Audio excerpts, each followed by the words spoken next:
जो हमारा श्रुत का अंश है वो श्रुत का ही अंश है, मुझे स्वीकार है, पर संपूर्ण श्रुत नहीं है। आर्यमंशु मित्र, कुछ ऐसे आचार्य भगवंत हुए जो दिगंबर से तमर दोनों परंपराओं में मान्य है। आर्यवंशु जब त्रिलोक पंडित की व्याख्या करेंगे आप और कसाय पहाड़ पर व्याख्यान करेंगे आप, तो कसाय पहाड़ गुरुधर स्वामी का ग्रंथ है।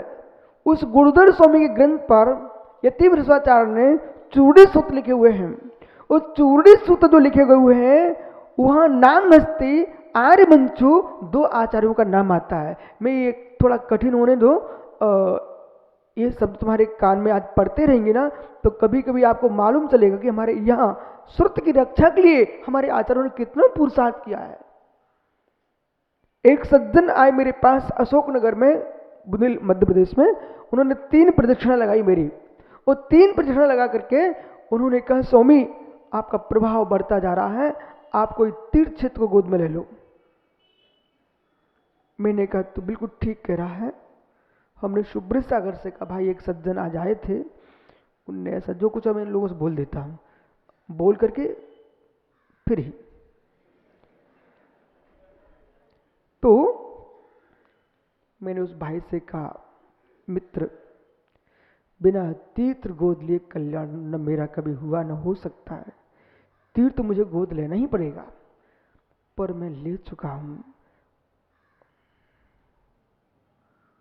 बोले कौन सा है, कौन सा है? मैंने कहा मित्र आपको मालूम होना चाहिए, रड़त तीर्थम। हमारे गुरु ने मुझे रत्नात्रय तीर्थ सौंप दिया है।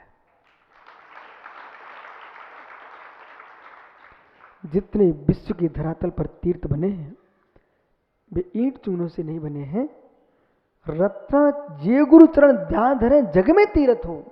कुंतलगिरी में देशभूषण कुलभूषण का मुनिराज का चरण ना पड़ते, मोक्ष ना होता, तो कुंतलगिरी तीर्थ कैसे बनता? महामुनि पारसनाथ होते नहीं तो कचनेर में पारसनाथ तीर्थ कैसे बनता? एलोरा तीर्थ कैसे बनता? पेठन तीर्थ कैसे बनता? ये मुनिराज हुए ना। रत्नात्रय धारियों से तीर्थ अपने आप बनता है। रत्नात्रय धारी तीर्थ बनाते नहीं है, बनाते श्रावक हैं, पर बनता रत्नात्रय धारियों से है। मैंने उनसे कहा भैया जो जो कर रहे हैं सबके लिए मेरे लिए मंगल भाव है, परंतु श्रुत परंपरा को जब मैंने पढ़ा, श्रोता अवतार में पढ़ा, श्री धवला जी की पहली पुस्तक में वीर सेन स्वामी ने पूरी श्रुत परंपरा का व्याख्यान किया है। वह अध्ययन करने के बाद, और आज मैं स्पष्ट कह रहा हूँ डीबी कासलीवाल जी भैया, एक मध्य प्रदेश में विदिशा करके गांव है, और वो सोलापुर वाले विदिशा को कभी भूल नहीं सकते और विदिशा वाले कभी सोलापुर को भूल नहीं सकते। श्री धवल जयधवल जो महान सिद्धांत शास्त्र हैं, विदिशा का एक सेठ था लक्ष्मीदास सितावराव, वो गजरत महोत्सव कराने वाले थे। तो एक श्वेतांबर श्रावक थे बकत राम जी करके, वो बहुत बड़े नेता थे मध्य प्रदेश में। उनको मालूम चला कि सेठ जी नगर सेठ गजरत महोत्सव कर रहे पंचकर्णक, तो उनने उनसे सलाह ली। श्वेतांबर समाज के श्रावक होने के बाद भी उनको इतनी आस्था थी दिगंबरत्व के प्रति, उन्होंने सेठ जी से कहा, सेठ जी आप जौनार भी कराएंगे? जौनार समझते ना, आपके यहाँ भंडारा चलता है, तो पुराना शब्द है जौनार, पूरे नगर को खिलाना, देश को खिलाना। वो इतना बड़ा भोजन देने वाले थे, और गजरत बुंदेलखंड का प्रसिद्ध महामहोत्सव है। बोले धन तो आपका लगेगा ही, आप सिद्धांत शास्त्रों का प्रकाशन करा दो, एक बार ज्ञान रथ भी चला के देखो। मूल बद्री में हमारे सिद्धांत सुरक्षित थे, टिकट लग के दर्शन होते थे, भले किसी प्रकार से उनका लेखन कराया करके, उत्तर भारत में आए। उस समय समाज के पास इतनी व्यवस्था नहीं थी। जो धनी होता था वो धनी ही होता था, एक ऐसा समय था। जो निर्धन होता था वो निर्धन ही होता, एकदम ऐसा समय चल रहा था। आज तो सोने का समय है, हर व्यक्ति अपना जीवन जी रहा आनंद से। सेठ जी के पास इतना पैसा था, उन्होंने उस द्रव्य को उनकी बात को स्वीकार कर लिया। संपूर्ण सतखंडागम के भागों का प्रकाशन सबसे पहले भारत की भूमि में किसी सौभाग्य मिला तो मध्य प्रदेश के विदिशा नगर को मिला। इसके बाद इतने विशाल सिद्धांतों की रक्षा कैसे हो?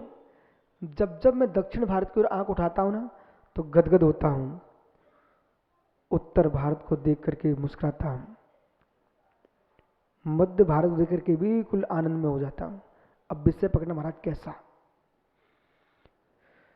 जन्म हुआ यशोदा के यहां, नहीं, देवकी का बच्चा था। जन्म देवकी ने दिया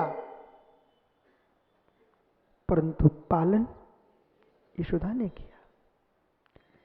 तो सन्मत भैया, यशोदा की कीर्ति चारों ओर है कि नहीं?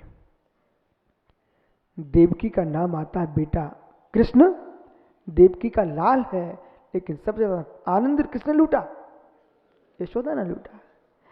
यदि ज्ञानियों हमारे सिद्धांत के लिए उत्तर भारत देवकी है, दक्षिण भारत यशोदा है। दक्षिण भारत यशोदा है, यशोदा है। तीर्थंकर भगवंतों का जन्म, एक भी तीर्थंकर दक्षिण भारत में नहीं जन्मा, सबका जन्म उत्तर भारत में हुआ, बराबर। लेकिन दिव्य देशना मूलतः दक्षिण में उत्तर भारत में खिरी। यद्यपि तीर्थंकरों ने सर्वत्र विहार किया है, फिर भी प्रधानता से उत्तर भारत। आगम ग्रंथ सिद्धांतों की सुरक्षा यदि कही हुई है, उसका नाम दक्षिण भारत है। आज तक बड़े बड़े आचार्य महामनीषी हुए हैं। तमिलनाडु, आंध्रा, कर्नाटक, इन प्रांतों को तुम भूल नहीं सकते मित्र।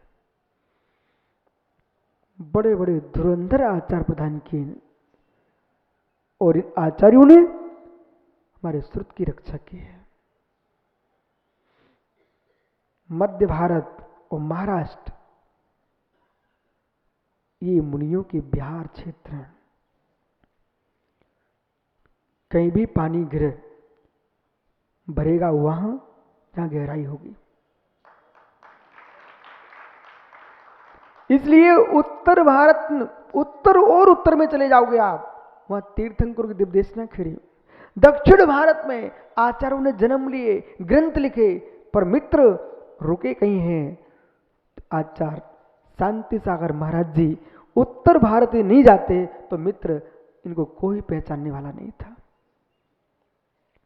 जितने बड़े बड़े आचार्य हुए, आचार्य देशभूषण, आचार्य शांति सागर, आचार्य महावीर कीर्ति, जितने बड़े बड़े आचार्य हुए हैं वर्तमान में, आचार्य विद्यानंद, आचार्य विद्यासागर, विराट सागर, जितने बड़े बड़े आचार्य हैं, मेरे मित्र गहराई तो बुंदेलखंड में है। चर्या की निर्मलता प्रथम शिष्य को प्रदान कराना हो तो दीक्षा के बाद शिष्यों को बुंदेलखंड में छोड़ना चाहिए, फिर वहां से कहीं बुला लेना चाहिए, वहां छोड़ना चाहिए। वहां ये नहीं स्वीकारते कि ललित पाटनी ने कहा महाराज जी हमारे घर पधारना, वहां के श्रावक ही टोक देंगे, क्या बोलते हो मुनि घर जाते क्या?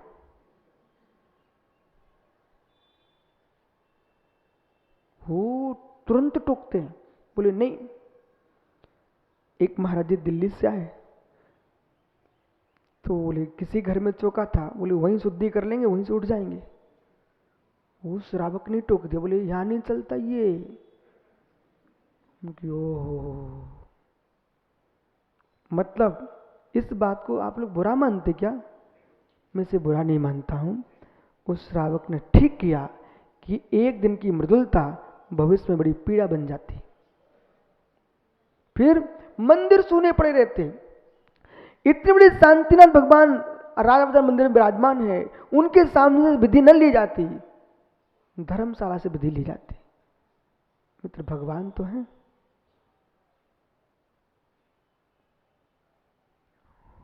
क्या हो गया?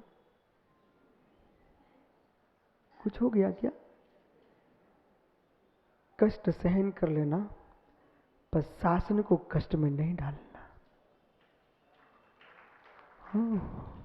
हे मित्र, अपमान सहन कर लेना, पर जीवनवाणी का अपमान मत होने देना। भैया ललित, अच्छा, शांति सागर महाराज जी की श्रेष्ठ समाधि का कारण मित्र कोई है?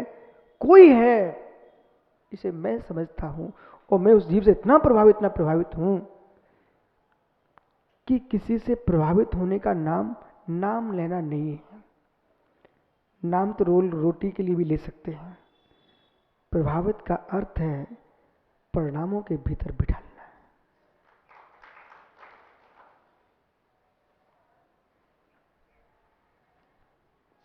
श्रुत की रक्षा में सरमती भैया, मान कसाय का नाश किए बिना, आरजो मारजो धर्म को पास में बुलाए बिना, आप शांति सागर महाराज जी की परंपरा का नाम लेकर के परंपराचार तो कहला सकते हो, पर श्रुत की परंपरा का पालन कर लिया तो तुम शांति सागर की परंपरा के हो। उन्होंने इस बात को समझ लिया कि संपूर्ण उत्तर भारत के विद्वानों की गोष्ठियां हुई और सारे विद्वानों की पुस्तकें छपी, लेख छपे, वो पुस्तकें आज भी हैं। फलटन केंद्र बना हुआ था उस समय, फलटन केंद्र बना हुआ था अपने महाराष्ट्र में, और आज शांति सागर महाराज जी का कोई कर्म क्षेत्र रहा है तो अकलूज, फलटन, नातेपुर, सोलापुर, उस क्षेत्र में उन्होंने बहुत विहार किया। और ये सत्य है, उस क्षेत्र में जो समय सार की व्याख्या करने वाले लोग आज तुमको दिखते हैं, वहां पहले से व्याख्यान चलता था।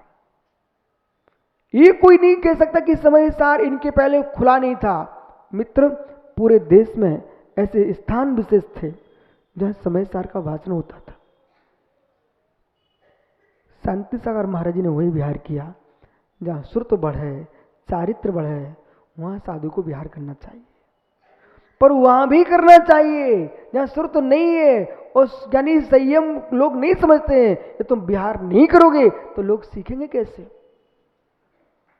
वहाँ पर विहार करना चाहिए। और जिनकी क्षमताएं विशिष्ट हैं उनको तो पूरे देश में विहार करना चाहिए। पुण्य बलि सर्वबलि। विपरीत पुरुष भी थोड़ा सम्मान करने खड़े हो जाते हैं। ये पुण्य बलि है, और जिसका पुण्य बलवान है उनको मृदुलता तो लानी नहीं चाहिए। तुम तो जितना अच्छा करोगे उतना ऊपर आओगे। अच्छा, शांति सागर महाराज जी ने जब विद्वानों की गोष्ठियां हुई, अनेक पुस्तकें लिखी, छपी गई, पर किसी विद्वान ने आचार्य महाराज के संयम के प्रति कभी अंगुली नहीं उठाई। विनय पूर्वक, क्योंकि सबको मालूम था इस समय आचार्य शांति सागर छाणी भी थे, आचार्य आदि सागर अंकलिकर भी थे, परंतु इनके सीमित क्षेत्र थे, लंबे विहार नहीं किए। उत्तर से दक्षिण से उत्तर तक कोई विहार करने वाला आचार्य इस सदी में हुआ था, वो आचार्य शांति सागर महाराज जी थे। और बिहार श्रवण के लिए उतना ही आवश्यक है, बिहार श्रवण के लिए उतनी आवश्यक है जितना नदियों का बहना आवश्यक है। यदि देश की नदियां बहना बंद कर देंगी तो नदी संज्ञा समाप्त हो जाएगी, तालाब हो जाएगा। और तालाब एक सीमा तक भरा होता है, बाद में कीचड़ होता है। तालाब से मित्र बालू कभी नहीं निकाली जाती, तालाब से तो मिट्टी कीचड़ ही निकाली जाती है, लेकिन नदी से बालू निकाली जाती है। और बालू नहीं, चम्बल जैसी नदी में तो चांदी भी निकलती है। मित्र, तो बालू निकाली जाती, नदियां यदि नहीं बहेंगी, एक एक नदी प्रांत के प्रांत को हरा किए कि नहीं किए, एक एक नदी पूरे देश को ज्ञानी गौरवान्वित कर रही कि नहीं कर रही है। नदी बहेगी श्रीमती भैया, नदी बहेगी मित्र, तो देश हरा भरा रहेगा, और देश हरा भरा रहेगा। ये योगियों को एक गुण विद्या, आप लोग थक गए तो बैठ जाओ, सुनो, एक गुण विशेष समझना, योगियों को उन विषयों पर मौन रहना चाहिए, कुछ ऐसे विषय जो मौन रखने के लिए हैं। देश में कोई ऐसा धर्म नहीं मिलेगा, ऐसा कोई संप्रदाय नहीं मिलेगा जिसने शासन की आज्ञा को व्रतों में रखा हो। एकमात्र जैन धर्म ऐसा है जो राज्य व्यवस्था को श्रावकों के व्रतों में रखा हुआ है। क्या जैन धर्म है वो, समझे क्या? एकमात्र जैन दर्शन ऐसा जिसने राज्य व्यवस्था को व्रतों में रखा हुआ है, यानी राज्य के विरुद्ध कोई काम नहीं करना, अचूर में दोष आ जाएगा। कितना ध्यान रखा है। मुनिराज अपनी महाव्रतों का पालन करें, पर कभी इससे आगे ना बढ़ जाए। नदियां बहेंगी, खेती होगी, खेती होगी, मित्र जीव जिएंगे, श्रावक जिएंगे, आपको आहार दान मिलेगा, आहार दान होगा, तुम्हारा संयम पलेगा, संयम पलेगा, जिन शासन आगे बढ़ेगा। इसलिए बहुत सारी बातों पर उनकी अनुमोदना नहीं कर सकते आप, क्योंकि तुम सटकाए की हिंसा के त्यागी हो, परंतु राज्य व्यवस्था पर मौन रखने का, हाँ, हिंसा क्रूरता चल रही हो वहां मुखर हो जाने का। खेती ही खेती है, कोई मछली और मुर्गी खेती नहीं है।